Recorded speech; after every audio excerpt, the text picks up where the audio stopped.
आज स्कूटी थी। तीनों राज्यसभा मेंबर जो थे, एक कांग्रेस के और 2 भारतीय जनता पार्टी के, उनकी फार्मों की स्क्रूटनी थी आज, और वो तीनों फार्म सही पाए गए। अब चुनाव नहीं होगा। एक आपत्ति हमारे कांग्रेस की कैंडिडेट आदरणीय सोनिया गांधी जी के फार्म के ऊपर भारतीय जनता पार्टी की तरफ से आई थी। वो ये थी कि जो आपने एफिडेविट दिया है उसमें जो पैतृक संपत्ति आपकी है इटली में, उसका आपने पूरा एड्रेस नहीं लिखा है, जबकि ये जो आपत्ति थी वो बिल्कुल स्वतः ही खारिज थी, क्योंकि एफिडेविट में जानकारी देना ज़रूरी है, लंबी चौड़ी बातें लिखना कोई ज़रूरी नहीं है। और वैसे भी सोनिया गांधी जी की पैतृक संपत्ति है, जो 5 बार सांसद रही है, और इनके पिताजी काफ़ी वर्षों पहले चले गए थे, तो हर एफिडेविट में जो जानकारी जाती है वही जा रही थी। लेकिन चूंकि उनको न्यूज़ बनाने की आदत है भारतीय जनता पार्टी को, और उनको ये एक तरीके से आपत्ति लगानी थी, ऊपर से पर्ची आई हुई थी दिल्ली से, तो उन्होंने पर्ची के मुताबिक वो आपत्ति लगाई और हमने उसका जवाब दे दिया। उनको वो सूचना भी दे दी, जो वो अता पता पूछ रहे थे, आगे पीछे का, मकान का, सबका दे दिया। और उनको ये भी कह दिया कि अगर आपको उस मकान की प्रॉपर्टी की फ़ोटो चाहिए तो वो फ़ोटो भी हम भेज देंगे, क्योंकि भारतीय जनता पार्टी केवल जासूसी का काम करती है, लीगल वे में वो कोई काम नहीं करती है। इसलिए रिटर्निंग ऑफिसर ने उनकी जो आपत्ति थी वो एक सिरे से खारिज कर दी, और तीनों जो फॉर्म हैं वो सही पाए गए।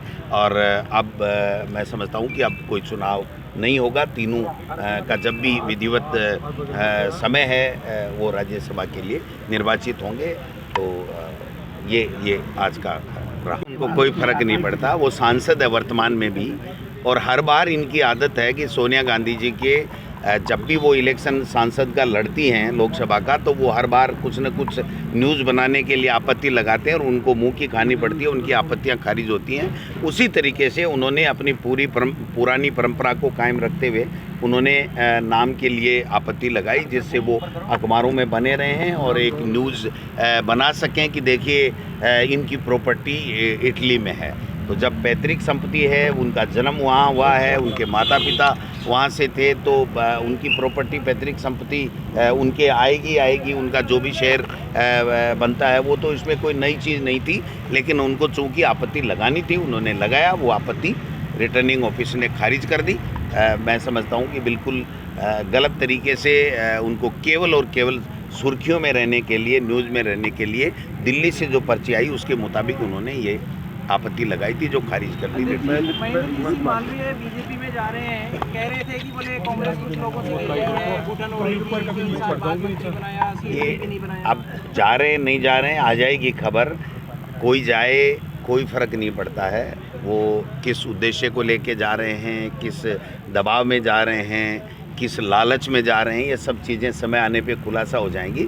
लेकिन मैं ये कहना चाहता हूँ कि जो कांग्रेस की आइडियोलॉजी में विश्वास करके, जो कांग्रेस को माँ कह करके एमपी बने, एमएलए 5-5 बार बने, और जिला प्रमुख उनकी धर्मपत्नी बनी, मिनिस्टर बने, कैबिनेट मिनिस्टर बने, विभिन्न विभाग उनके पास में रहे, और आज इस उम्र में जाकर के वो ये कह रहे हैं कि मेरी माँ गद्दार निकली, तो इससे ज़्यादा दुर्भाग्य कोई हो नहीं सकता। ये मैं समझता हूँ कि पॉलिटिक्स में ये जो गिरावट आ रही है उसका एक नमूना जो है वो आपके सामने है, अगर वो इस तरीके की हरकत करते हैं, इस तरीके से जाते हैं। कांग्रेस के लोकसभा मिशन को कोई झटका लगेगा? कोई झटका नहीं लगेगा, कोई झटका नहीं लगेगा। अगर वो भारतीय जनता पार्टी में जा कर के और लोकसभा का चुनाव लड़ते हैं, तो मैं दावे के साथ कह सकता हूँ आज मीडिया के सामने कि वो लोकसभा में नहीं जा पाएंगे। अच्छा, एक ये है कि लगातार कांग्रेस मुक्त का नारा देते आ रही है बीजेपी,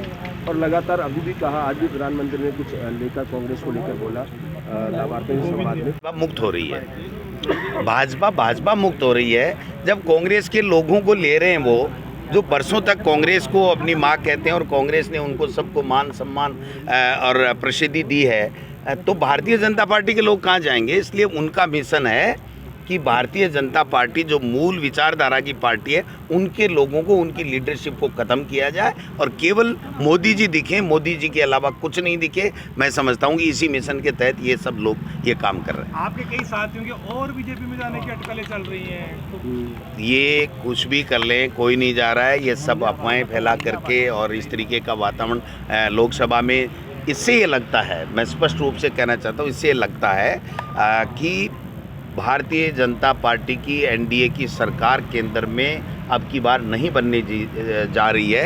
इनमें बौखलाहट है और वो जो 370 का प्रधानमंत्री जी जो दावा कर रहे हैं, मैं समझता हूं कि वो दम्भ की बात है, उसमें कोई दम नहीं है। एनडीए सरकार दिल्ली में नहीं आ रही है उस बौखलाहट में, इस प्रकार से डरा धमका करके और वो अपना पाला बदलवा रहे हैं। मैं समझता हूँ इसमें वो कामयाब नहीं होंगे और दिल्ली में इंडिया अलायंस की सरकार बनेगी, एनडीए की नहीं बनेगी।